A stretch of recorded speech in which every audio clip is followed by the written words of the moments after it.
Michael Jackson had an unexpected link to one of Hollywood's most infamous murder mysteries.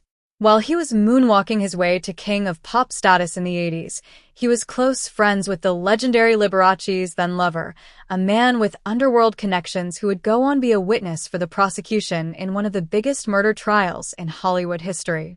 The new docuseries The Wonderland Massacre and the Secret History of Hollywood, which premiered September 8 on MGM+, goes deep inside an unsolved 1981 quadruple homicide commonly known as the Wonderland murders.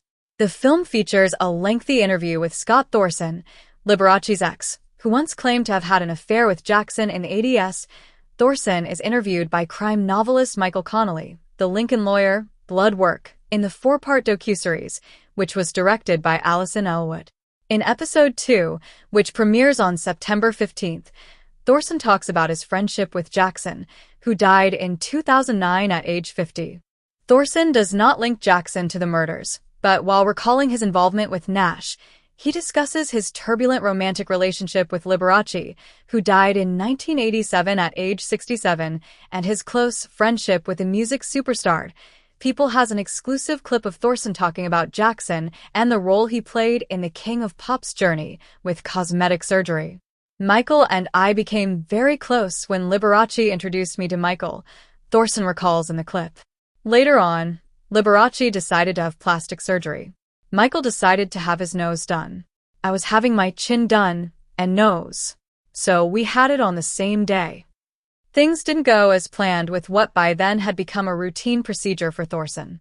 In the episode, he claims Liberace forced him to have numerous surgeries performed by his personal plastic surgeon, the late Dr. Jack Starts, in order for Thorson to look more like his 40-year-older lover. The doctor came up, and he was drunk when he was shooting Liberace full of Demerol. Thorson continues. I had to take the needle away from him. I had to do it. He was so drunk. Thorson had complicated feelings about what he said happened that day. I almost feel kind of guilty about Michael having his nose job because I introduced him to the doctor, he says in the docuseries. That's what started the plastic surgery. He didn't like his nose. He always hated his looks. He thought he was ugly.